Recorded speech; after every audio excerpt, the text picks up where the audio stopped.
your seats in this House at a very critical time for Africa and the world. The world is presently confronted with a daunting array of multifaceted challenges, which range from the pandemic recovery to the existential threat of climate change. There is also the prevailing adverse financial environment characterized by increasing interest rates and looming debt distress affecting Africa and the many other regions, not forgetting the complex security implications of a delicate geopolitical crisis. At this time, your leadership as members of this House is more vital than ever to guide and support all other institutions of the African Union in pursuit of a new, ambitious, and inspiring vision. It is a time to be bold, to be strong and resolute enough to confront these challenges with greater unity and greater commitment. It is time to extend our forefathers' Pan-African dream into a brave new world in order to bequeath the people of Africa and our future generations a much better, more secure, and prosperous Africa that plays its role. And we are the continent of young people, hungry for better life and a clear role in the world affairs. Unfortunately, however, the discursive profile of the continent has too often been focused on the challenges and the difficulties we face and the assistance we need in a way that depicts us as chronically subordinate, eternally vulnerable, and perpetually incapable.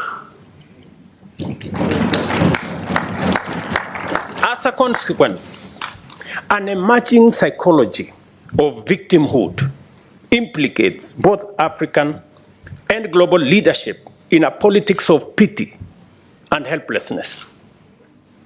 It also denies the world's youngest continent, repository of unparalleled abundance, the agency to articulate appropriate solutions for its own problems and to offer its unique, indispensable contribution on the broader global stage.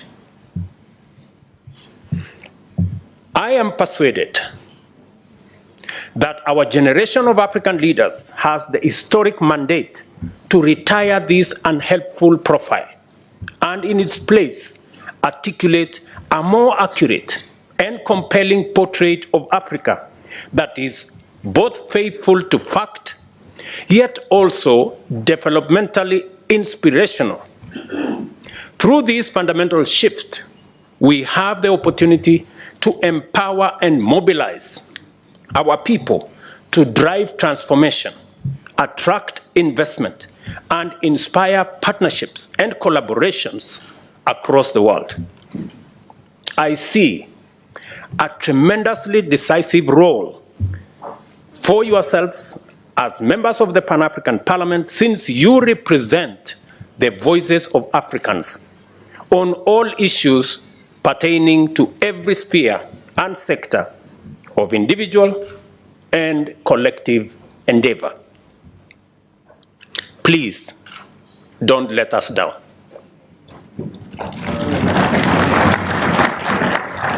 The need to urgently undertake fundamental shift in understanding Africa's global role is overwhelming evidence on the subject of climate change. At the moment, conversations about climate change in Africa focus on the fact that Africa's contribution to global greenhouse gas emissions is minimal, at between 3% and 4%, yet the impact of consequent climate change on our people is huge. This discourse also mainly focuses on the questions of compensation for loss and damage and funding for adaptation, mitigation, and resilience. This focus on matters that are clearly urgent tend to dominate and obscure the equally imperative matter of radical economic transformation. I consider rapid economic growth to be indispensable to the achievement of stable and dignified livelihoods for all, as well as the creation of lasting resilience. At the same time, I worry about the mainstream perspective where prosperity is often regarded, ironically, as incompatible with environmental sustainability and relegated to the margins of global agenda for Africa. I will explain this a bit later. As a matter of fact, many Africa's global partners evasively skirt around this necessary conversation, making it difficult and uncomfortable. Explicitly and implicitly, they encourage Africa to focus on managing the consequences of climate change, since only others in the global north are understood to possess the capacity to solve the global problems of such character and magnitude. This unjust dynamic is unnecessary, inappropriate, and only serves to hold us back from fulfilling our potential.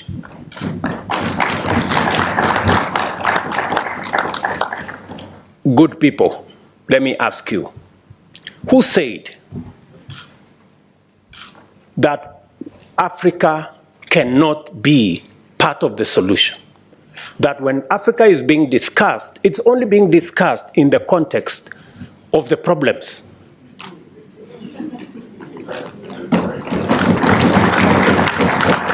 And our voices are limited to, oh no, you are victims of climate change. We will help you to manage situation. We will manage you to deal with adaptation. We will look for some little money for mitigation. We do not want to be in that corner. We want to be in the conversation about the solutions. And we have what it takes. And shortly, I will be proposing to you why I consider that, in fact, the reason why we have been in a circus for all these years, it's because we as Africans have not stepped forward with our capabilities to provide the solution to this challenge of climate change.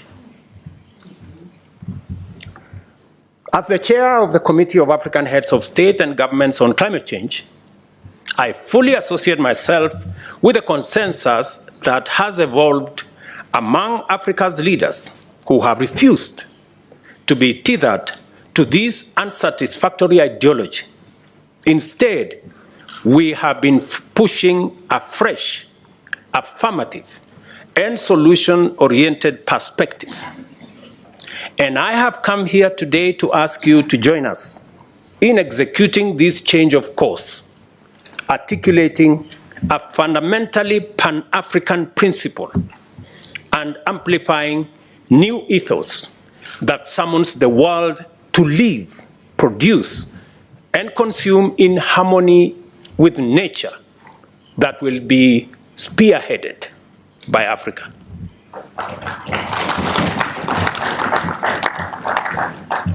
The single most important priority commitment that will propel Africa to lasting security, sustainable stability, and shared prosperity is an opportunity-oriented focus on climate change.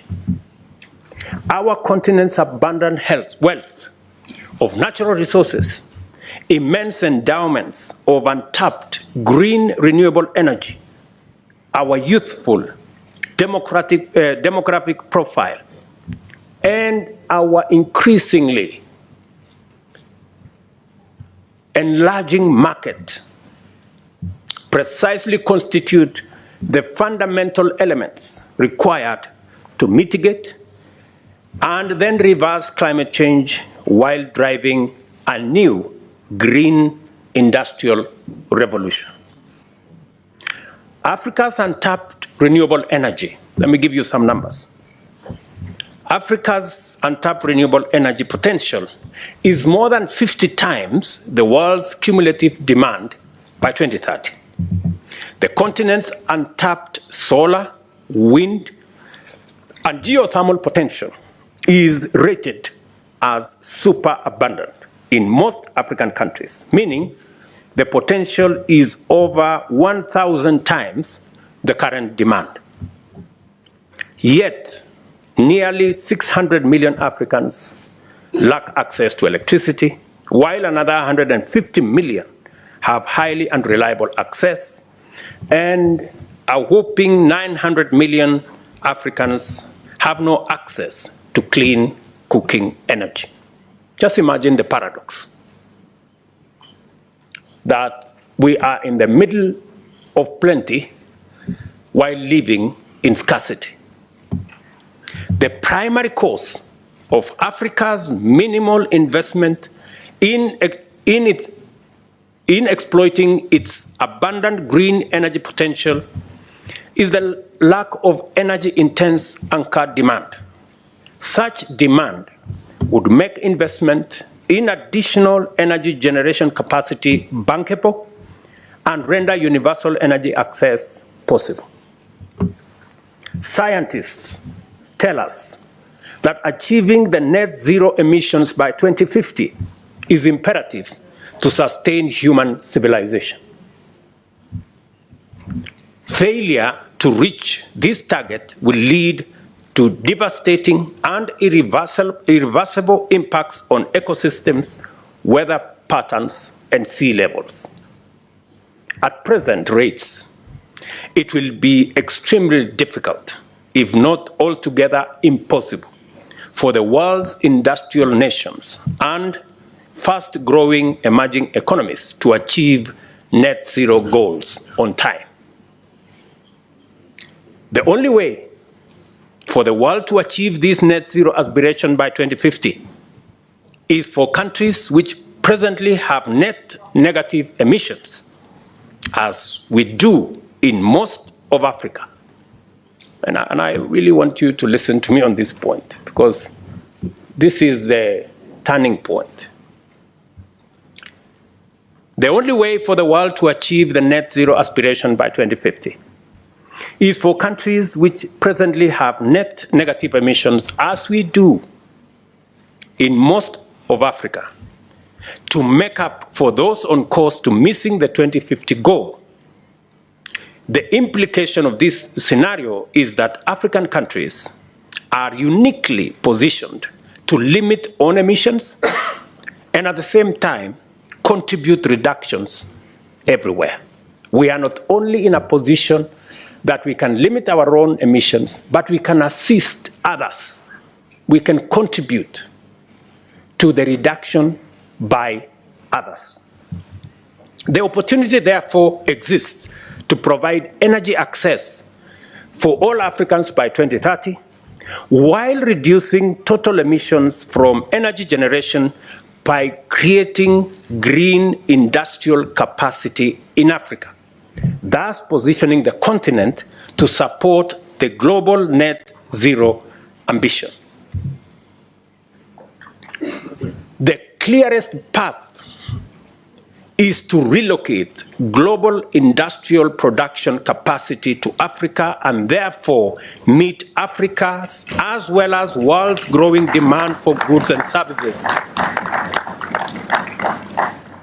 Let me take that again, so that we are clear. The clearest path available to humanity, not just to us, available to humanity, is to relocate global industrial production capacity to Africa and therefore meet Africa's as well as the world's growing demand for goods and services in a green-first manner that also enables the continent to leapfrog the industrial development path taken by the global north. An African green industrial capacity will not only serve global demand, but it will also decarbonize global production, thereby fulfilling humanity's most ambitious climate goals. This is the very honest conversation we want to have. We are saying we can have a win-win in this engagement. We do not have to engage in the usual finger-pointing. You caused this, you did not cause that. That's all fine. We contributed the least, that's fine. We are suffering the most, that's okay. But we can together agree on a solution that carries everybody. And that is the proposition we are having as the leadership of this continent. We are not selfish. We are willing to share, to present our resources so that we can not only solve our problem, but we can solve the global problem of climate change.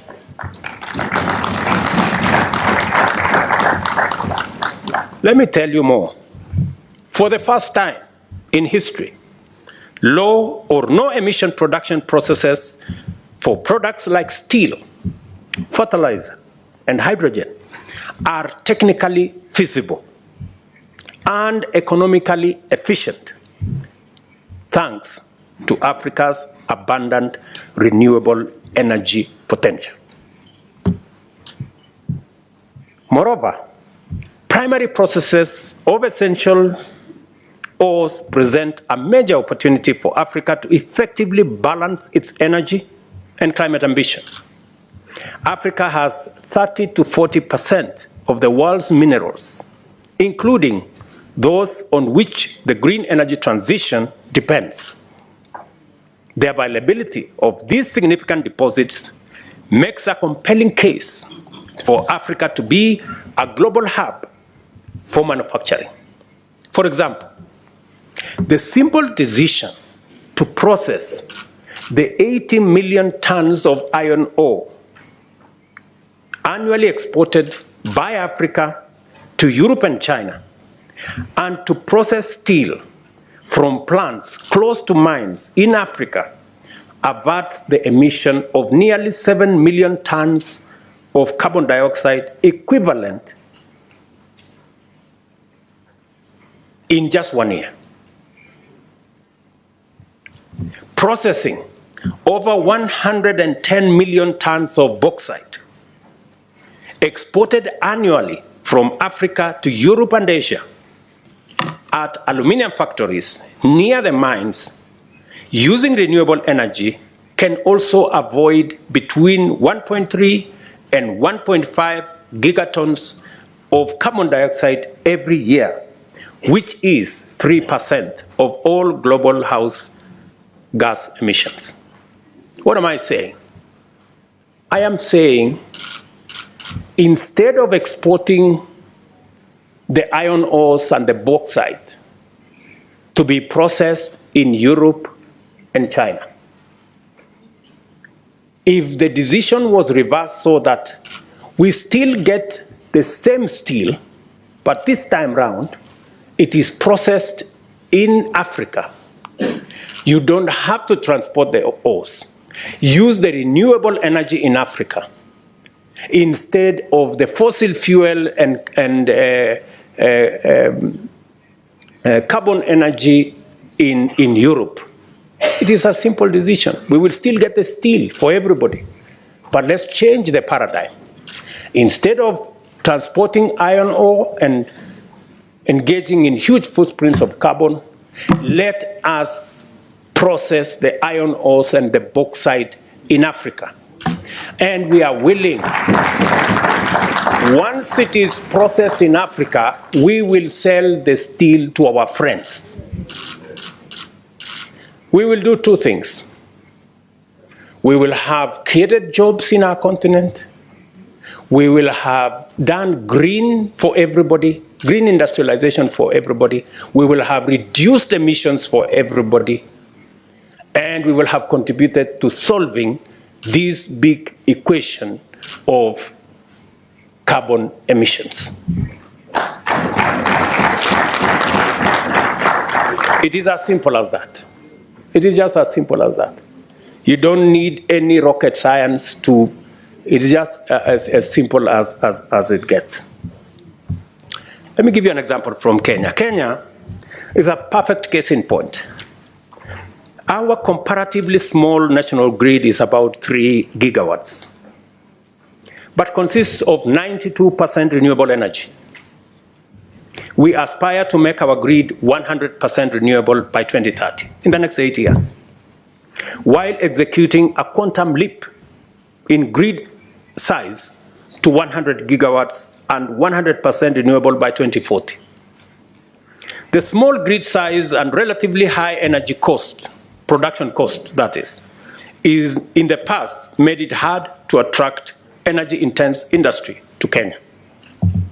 By recognizing the need to develop industrial anchor demand and shaping our plans accordingly, we have prioritized green industrialization and now aim to make carbon credits one of Kenya's biggest export products. In a month, we will have completed the institutional and legal framework for us to access, manage, and participate in the carbon market space. For the record, all the carbon trading in the African continent, let me say, 25% at the moment is happening in Kenya. I want to encourage us as a continent that is the future. And the legislators here from different parliaments in our continent must carry this back home. To support this, we are working on the appropriate institutional framework to anchor carbon market regulation, aligned fiscal incentives, and a green investor-friendly environment that ensures communities benefit as businesses also flourish. We are therefore organizing and building our internal government capacity accordingly. And I dare say every other government, every other parliament must begin to internalize and to work along this line. The same will be true for our food production. As the world embraces regenerative agriculture, we recognize that our agricultural practices largely comply with the new approach. We must therefore commit to apply productive technologies driven by renewable energy, such as solar-powered irrigation, along with resilient seed varieties, to increase our yields, and farming in climate-smart ways to generate soil health and additional carbon revenues. It is essential to point out the additional benefits of relocating industrial production to Africa in terms of strengthening our balance of trade, ease pressure on our currencies, and mitigating the vulnerability arising out of dependency on capricious supply chains, as is the case in our fertilizer supply. Case in point is what happened in Ukraine and Russia. We have all it takes to grow our industries and make Africa the clean, green factory of the world. My call today is for us to do so in a way that is green from the start, so as to capitalize on the exclusive competitive advantage we have. No other continent has the advantage that we have as a continent. Another major opportunity for the continent is in carbon removal using hybrid solutions, including nature-based and technological solutions. Our continent has the potential to remove over 300 million tons of CO2 per year through nature-based solutions such as landscape restoration, reforestation, and mangrove forest protection and expansion. These measures, at a carbon price of $50 per ton, could provide in excess of $15 billion in revenue, create more than 85 million jobs, and improve millions of livelihoods. Of course, I am well aware that the prices we currently get on average are $5 per ton. It is unacceptably unfair given that everywhere else prices go up to between 100 and 200 $200 per ton. That's the conversation we need to have. We need a carbon market that has integrity. And this way, we wouldn't be asking for money for debt. We wouldn't be asking for debt relief. We wouldn't be begging for grants and aid. We will be making a positive contribution to humanity and earning out of the assets of our continent. Regarding engineered solutions, Kenya startups are exploring the use of the Rift Valley geological formations for mineralized storage to replicate the success reported elsewhere in geologically comparable landscapes, such as in the Iceland. If you can generate carbon credits in Iceland, we can also generate carbon credits from the fissures in the Rift Valley. Market and market access are issues of cardinal significance as we articulate growth strategies centered on green development opportunities in our continent. We must also establish enabling policies and regulations that foster incentives to make Africa an attractive destination for the growing pool of global capital seeking climate positive opportunities. The Africa Continental Free Trade Area Agreement is a major step in the right direction to the extent that it seeks to enhance trade within the continent and presents the continent as one large trading area. It is absolutely essential to set up a sound global regime of trade and market with robust incentives for low emission production of goods and services with lower emissions. Such a framework would position Africa as the world's most competitive industrial, investment, and trade destination. I wish to direct your attention, to the European Union's carbon border adjustment mechanism and the potential negative impact it will have on African exports. I hope some of you are aware of this mechanism. Our exports are produced in older and smaller industrial facilities that are not managed to minimize emissions compared to their European counterparts. The EU's mechanism is transmitting the most emphatic demand signal and lays down a set of incentives that make low-emission production competitive. This is exactly what Africa can offer through transition. Instead of looking at it as a barrier, we should change it and make it a bridge. We have a responsibility to ensure that global carbon markets maintain the highest standards of integrity to most efficiently channel benefits and rewards to communities that do the hard work of protecting and expanding carbon sinks or innovating new ways to avoid or permanently remove greenhouse gases.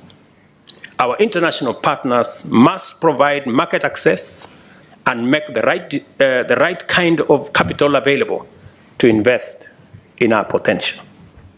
On finance and capital, at the Paris Agreement, as well as earlier in Copenhagen in 2009, it had been agreed that developed countries would make available $100 billion every year for developing countries. Disappointingly, as expected, the amount has never materialized. As a result, this figure has become increasingly contentious and divisive in every other conference. By contrast, I invite you to consider the Global Finance Alliance for Net Zero, which was launched in COP26 in Glasgow. The alliance unites nearly 600 financial institutions. And I'm told there is a good gentleman who has made a presentation to us from the European Union. The alliance unites nearly 600 financial institutions who have jointly invested $4 billion in energy transition towards net zero, an amount that African investment opportunities we've hardly had tapped into. This variety of capital that is out in search of green investment opportunities is tapping into a rapidly growing global demand. Other regions appreciate this opportunity and are charging ahead. For example, the United States Inflation Reduction Act provides nearly $370 billion in tax incentives and government spending towards clean energy and climate technology. The EU has made $1 trillion available for the European Green Deal over and above new trade rules under the Carbon Border Adjustment Mechanism that make importers pay for the embedded carbon in their products. The planet simply cannot afford to channel a paltry 0.6% of renewable investment in Africa at a time when the continent is home to over 40% of the planet's best renewable energy resources. Our statistics on sustainability, efficiency, and green compliance are outstanding. I mentioned earlier that we can create energy access for all by 2030 while reducing total emissions related to energy generation by at least 80% and emissions per megawatt hour by well over 90% with only 30% investment. However, it entails a 40% higher upfront investment than the current policy pathway. If Africa is to be the green industrial powerhouse of the world, and there is no foreseeable alternative, much more investment has to be made available collectively by humanity. This position aligns very closely with the ongoing discussion in Bridgetown Initiative, which I am sure many of you are aware, whose principles, achievements, and aspirations we must applaud. A decision in line with the Bridgetown call for action to channel a greater proportion of global finance to emerging and frontier economies and link it closely with climate action would make necessary concessional capital available to de-risk and attract private investment. This is precisely the outcome that decades of economic distress and underdevelopment of the global South deserves and must have. Moreover, as the global financial reform movement considers debt restructuring, the sustainability of debt relief is a major shared concern.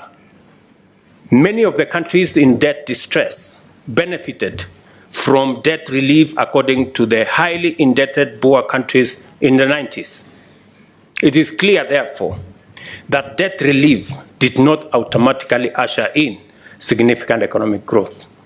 In fact, it didn't achieve much.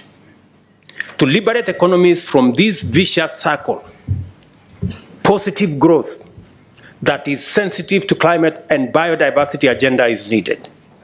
This is growth that builds on all our assets. African countries possess inherent competitive potential to emerge as clean, green, global manufacturing hubs. And that's the unique position we have. Instead of all the games being played, all we need to do, we are telling the world We have our assets. We are willing to have a win-win engagement. We have the largest green energy potential, resources.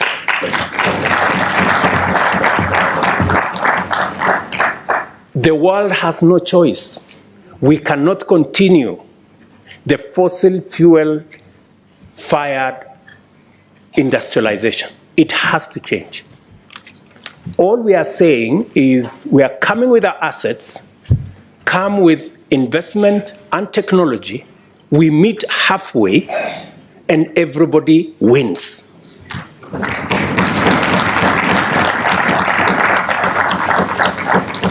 That's all we are saying. We are tired of complaining. We are tired of being victims. We want to be part of the solution. Don't consign Africa to the margins of problems and being victims and managing adaptation. We have better proposals that can get all of us out of the quagmire that we are all in.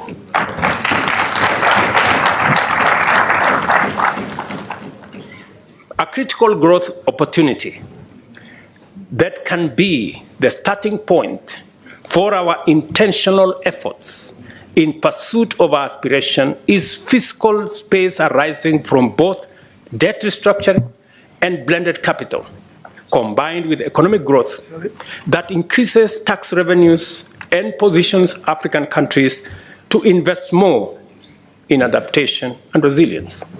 Once we have a win-win, once we are making money, once we are engaged in economic activity, we can take care of the adaptation. We can take care of resilience. Don't bring resilience into the equation to fool anybody that we are going to get anywhere with money for adaptation. You know, we are managing a problem. We want to be part of the solution. Don't consign us to managing a problem.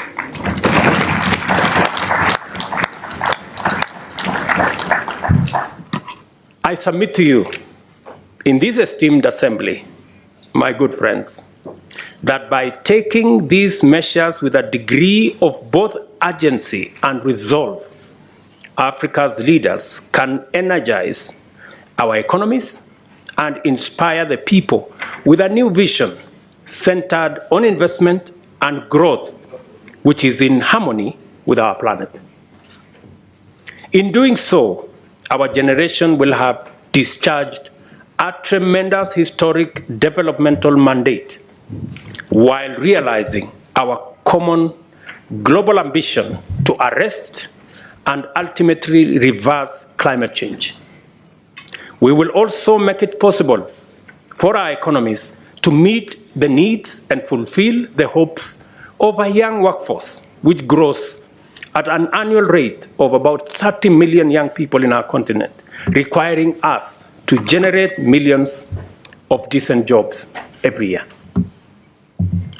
Your work, honorable members, therefore, is clearly cut out, and your assignment very well defined. By facilitating robust and continuous discourse on the broadest cross-section of Africa, this Parliament will simultaneously employ the federative transmission of ideas from discrete grassroots agencies to the global and continental, multilateral and intergovernmental fora, and at the same time engage the devolutionary mechanisms of domesticating global standards and international norms. Although the theme of this session is the African continent at crossroads, our discussion has enlarged our field of deliberation to encapsulate possibilities that transcend our defining dilemma of past decades. For a while, Africa has struggled with an implied trade-off between economic growth and prosperity on one hand, and environmental sustainability on the other. We can now agree that given the transitional imperative, it is possible for Africa to execute clean, green industrialization that can enable the rest of the world attain the net zero target as well. We finally have the answer to the dilemma, and with it, our way out of the thematic crossroads. Simply, Africa is the answer. We don't have to be at the crossroads. If Africa is indeed the young green continent of the future and the locus of the next industrial revolution, Africa's solutions are no longer restricted to Africa's problems. They also address humanity's problems effectively, global problems effectively. So we can confidently say that African solutions can actually provide global solutions.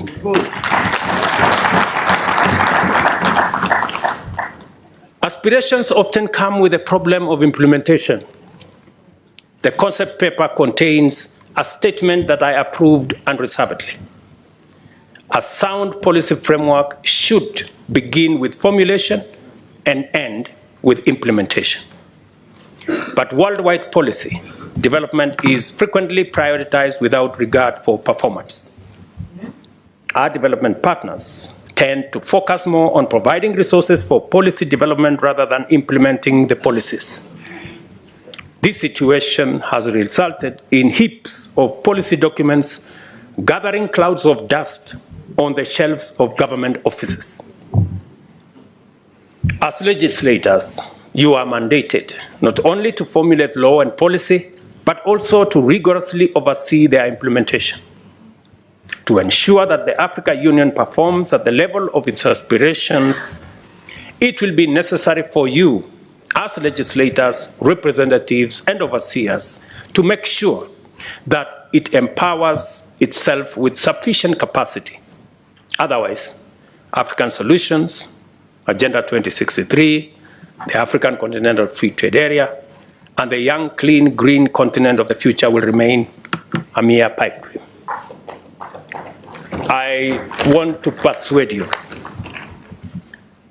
The power you enjoy today is delegated to you. The authority you enjoy today is delegated to you by the people of our continent. And let me remind you that the authority that you wield comes with responsibility. And responsibility comes with accountability. Our Africa Union, we have to rethink the architecture, the governance structure of our Africa Union. This parliament must provide the accountability mechanisms to make sure that all the structures of the Africa Union ultimately are answerable to the people of this continent.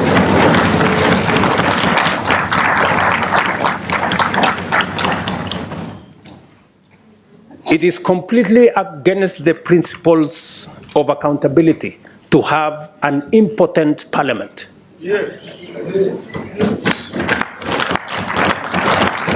A parliament that cannot approve the budget of our organization.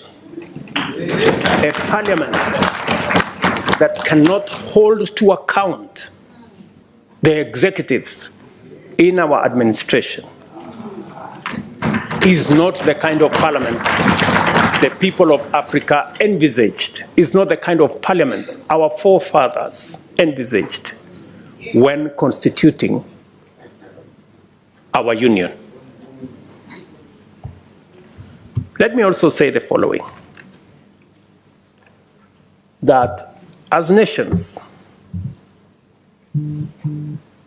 the whole reform agenda around the AU is a necessary imperative. It is not possible for us as states, as governments, to hold all the power and expect the African Union to function. We must be courageous enough, we must be bold enough to delegate some of the powers of our nations to the collective body of the African Union. That is what other progressive unions have done.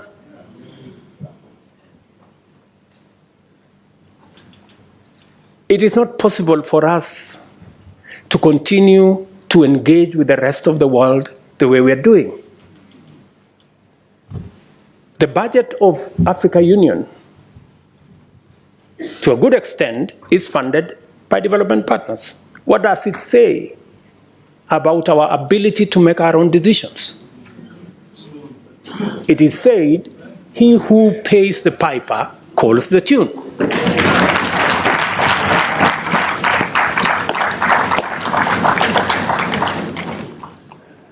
As things stand today, and I say this with tremendous respect, the Africa Commission Chair, the Africa Union Commission Chair, does not have what it takes to prosecute the agenda for our continent. We still hold all the power as heads of state and expect the union to function. It cannot function. We have to donate some of the power to the collective authority of the union. I had occasion, let me explain to you something. I had occasion a few weeks ago to talk with the German Chancellor. And he was explaining to me how Germany has donated matters trade, matters investment to the European Union. And they have immensely benefited by working together as 27 governments, 475 million people. In our continent, we still want to keep all the powers in our little corners. How are we going to negotiate with EU as a country? You know, how are you going to negotiate? And this is the candid conversation we must have. The Pan-African Parliament must operate at the same level as the European Parliament. If we have to engage with the European Union on a platform as equals, how does a country with 10, 20 million people engage with the European Union with 500 million people on equal footing? Is that a reality? You know, we just must be honest to ourselves. The globe is acting in concert. We cannot afford not to act together. Good people, this is my request to you. And our organization must begin to internalize accountability. If you want to wield power, if you want to wield authority, you must be ready to be held to account. Otherwise, you have no business. And the organization to hold the African Union to account is this parliament.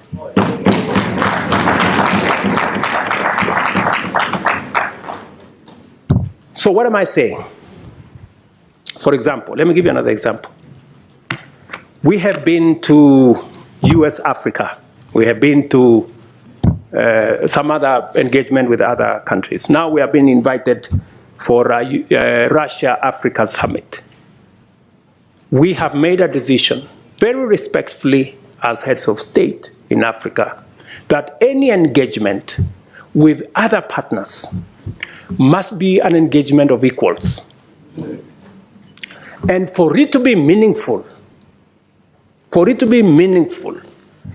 if we are going to meet the president of a country, we have organized ourselves that the Troika is going to represent Africa. The chair, the current chair, the past chair, the chair that is coming, and the heads of our regional economic commissions, about 6, 7 people. But what happens continuously? When others want to engage with us, they don't want to deal with the Troika. They want to invite 50 heads of state. So we go to a meeting, just explain to me what kind of outcome you expect where 50 heads of state are sitting. Everybody is asked for speak to 1.5 minutes. You speak to one for 1.5 minutes. What kind of engagement are you going to get? You're going to get nothing, right? The best that you get is photographs.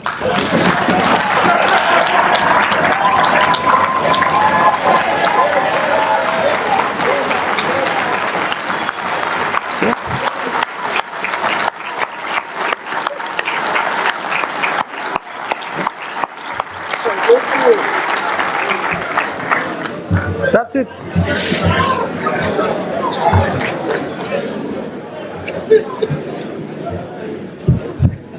Precisely. You get these photographs, they normally line us up somewhere, you know, crowd of 50 heads of state, you know, and that's all we come home with, you know, because there isn't time to engage. Any serious country that wants to engage with Africa, yeah, must respect first our architecture. If we have said we are going to be represented by the Troika, why are you inviting 50 people unless you want to sabotage the whole discussion?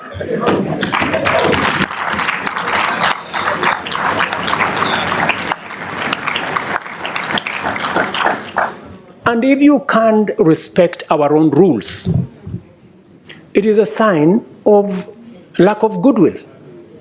I mean, you must, so that when we engage, you know, if we have a smaller group of 5 people, then you can have a meaningful conversation.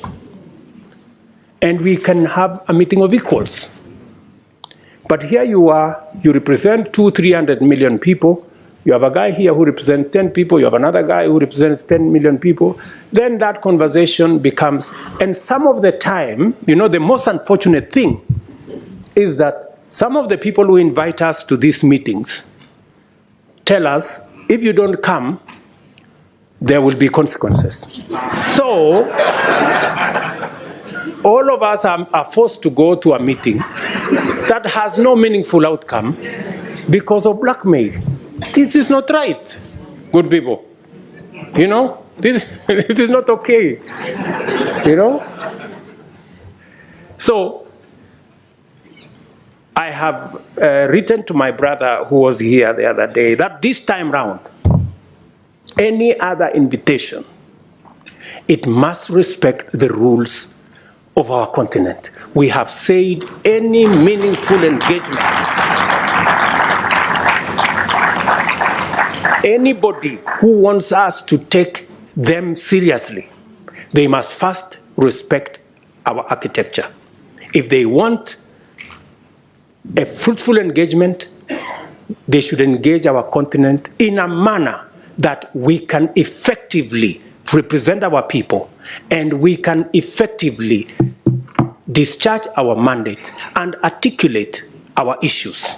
Not in a crowd. We want to be effective. We want to engage. You know? So if you are one head of state and you want to engage all these people, surely, are you sincere? You know, in engaging in a crowd. Because some of these good people, they want to avoid any commitments, you know. They want to avoid any meaningful engagement. They just want a baraza and okay, pictures, and then we go. Dinner, and then... I mean, good people, we have food in our countries, at least. We can eat at home.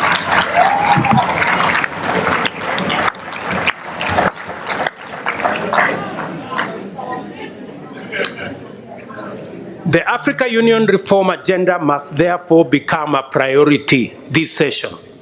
And you must, members of parliament, you must interrogate and conduct the process to ensure that structurally the roles of the Bureau, Summit, committees, regional caucuses, Secretariat, and Commission are rationalized to give Africa a fit-for-purpose continental governing body worth its name.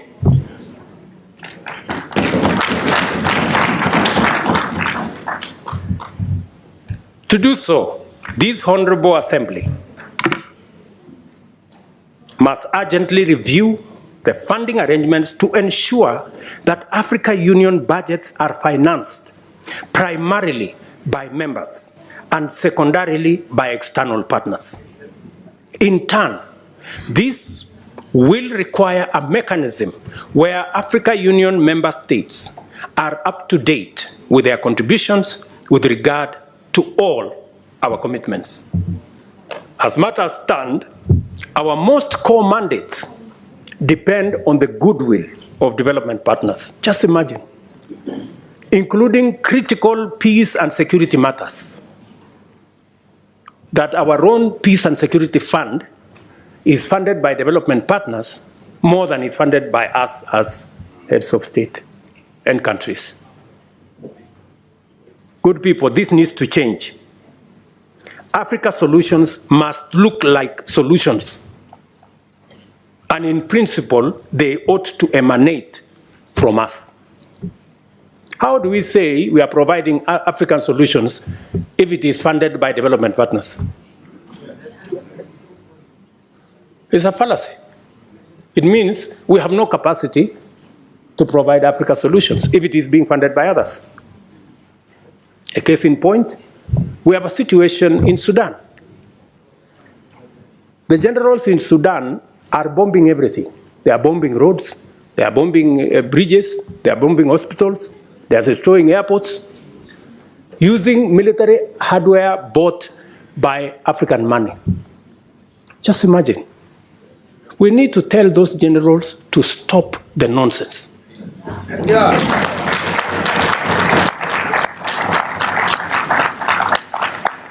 Military capacity is for fighting criminals and terrorists. It is not for fighting children and women and destroying our own infrastructure.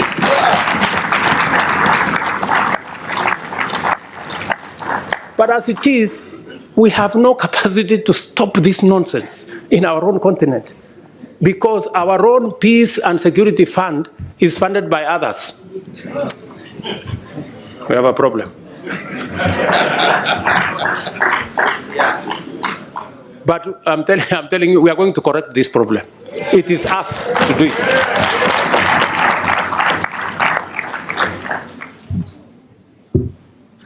Let me also tell you that I think we're going to have a new, and we need your help. You know, we need your support. You must take up your role. You know, you must take up your role and make sure that our executive, the people running the Africa Union, are held to account.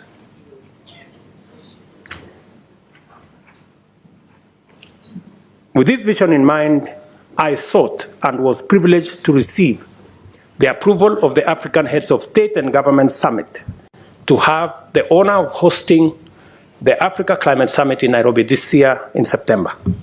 This will be a major gathering of African and global leaders to deliberate and consolidate a clear African position and clear African voice as we project our agenda in the global stock-take engagements and the build-up to COP28.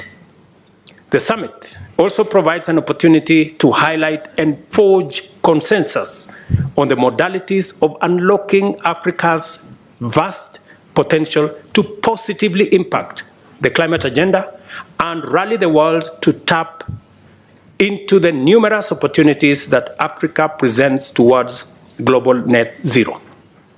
This will not be another morning summit where we are mourning about our situation. we are going to boldly tell the world we will contribute positively to a solution, and we have what it takes.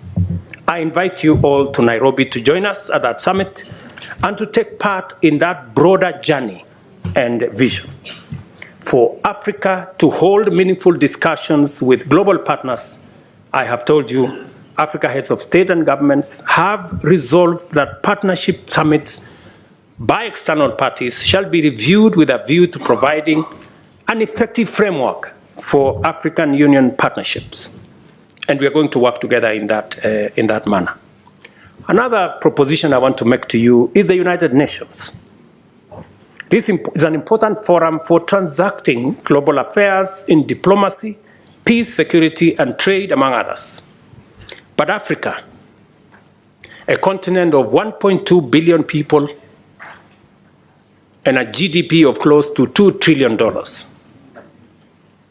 finds itself disadvantaged by the current configuration of the UN Security Council, a configuration that was established 80 years ago, before the Second World War. But the world has since changed tremendously, we all know. Countries that had not become self-determining have since attained independence and are making a huge contribution to their people, continents, and the world.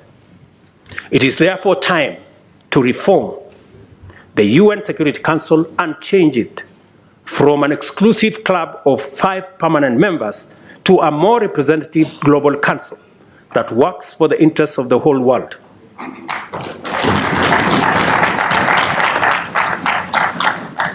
We have said Africa must have, at the minimum, 2 permanent seats at the Security Council. And by the way, we are being very modest. Yeah, we are being very modest because we are understanding. We must therefore work together to make our continent prosperous, for that is what it deserves, and our people now and generations to come, and improve our relations with global business and global investments. One final thing that I know many of you have talked about Paris. Yes, we will be going to Paris because we want to occupy every space. We are going to be consistent. We are going to be coherent. We are going to be audible until there is no place to hide.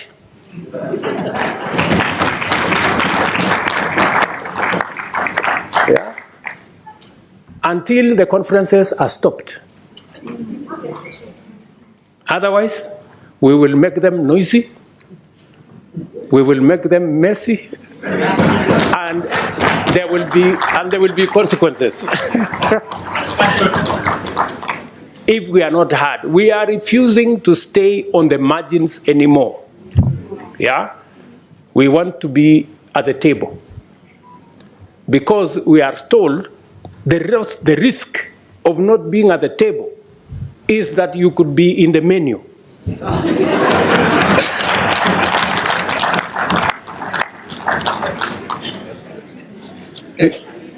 Do you understand? So, we are going to occupy every space. And we have been gentlemen for far too long. We are now going to appropriate our place because we have a contribution to make. Ladies and gentlemen, thank you very much for listening to me. I don't take it for granted. And God bless you.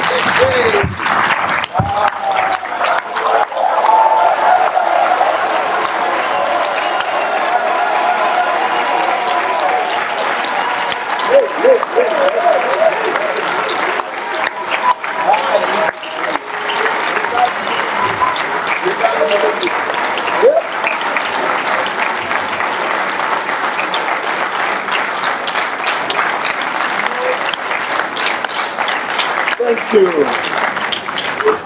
Viva! Viva! Viva! Viva! Viva!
nothing to say. I have nothing to say. I have nothing to say. Hey! Hey, hey, hey, hey, hey, hey, hey, hey, hey, hey, hey, hey, hey, hey, hey, hey, hey, hey.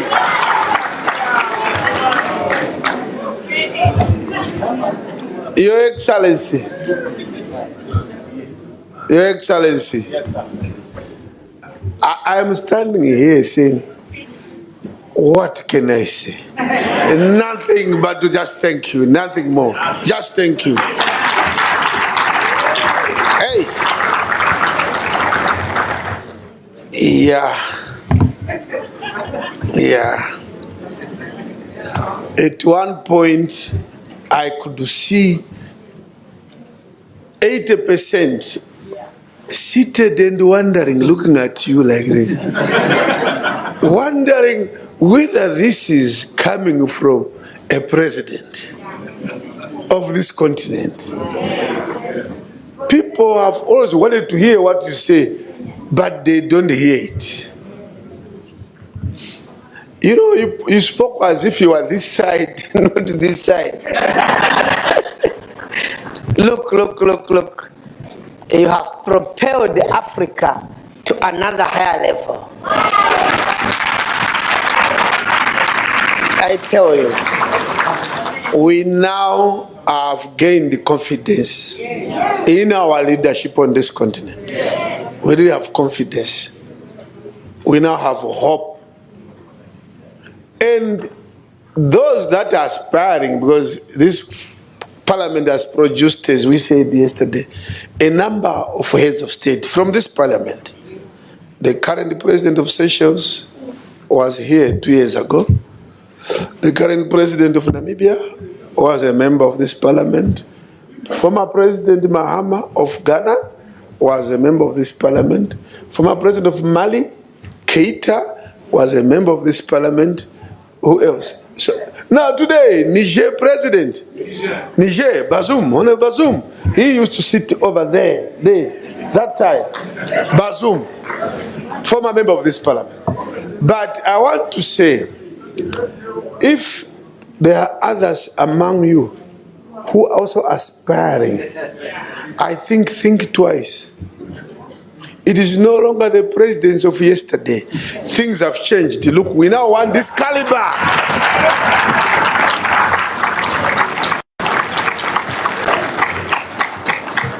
This is the caliber now we are looking for.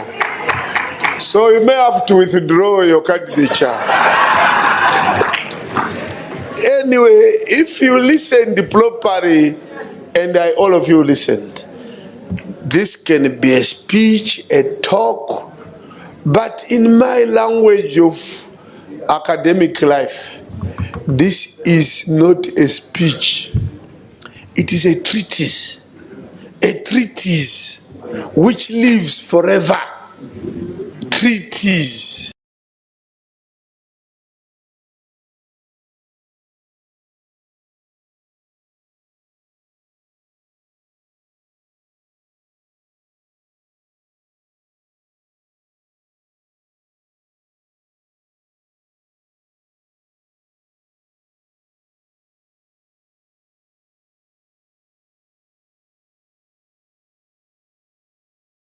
Has to be produced in,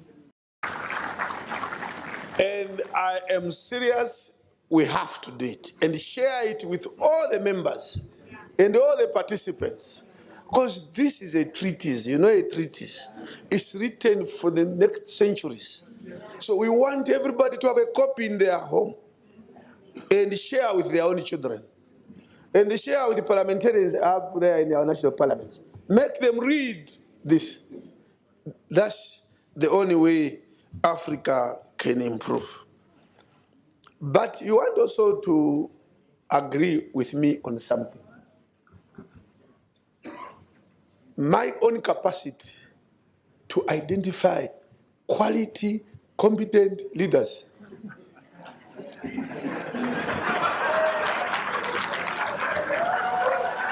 Yes. Yes. Yes.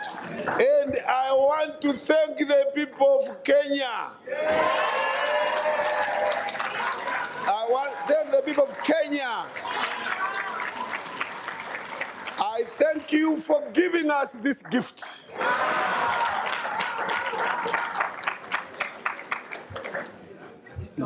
We can change Africa with this leadership. We can change Africa. The AU, we want, as he said, fit for purpose. Is the African Union fit for purpose? Have AU fit for purpose?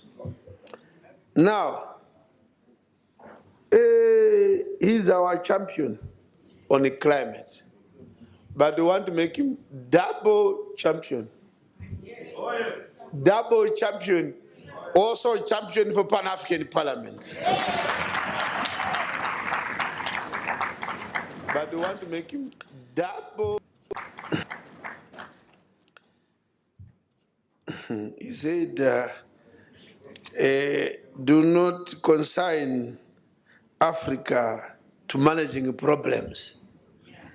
These are quotable quotes that you should have forever. Quotable quotes. Now, and those crossing roads, he removed them, he straightened them. We are no longer crossing roads. He was very clear as to why we have roads that are crossing. Now we move forward properly. Your Excellency, in Nigeria, when we had elections this year, the point that you made, that we relegate ourselves to nothing in our own continent. Election observers, the European Parliament sent 200, if not 350 observers to Nigeria. We as the union, including Pan-African Parliament, we sent 50. 50 only. These are the issues that are saying, no, these are anomalies on this continent. Can we... Now, you spoke very well about this parliament and whether the union is doing well. The protocol and the rules of this parliament, functions of this parliament, it says, facilitate the implementation of the policies, objectives, and the programs of the union, and oversee their effective implementation by the various organs of the union. If we ask the union, is this being done? No. Why? Because, one, there is no budget for this to pop. Nothing. Two, some people in the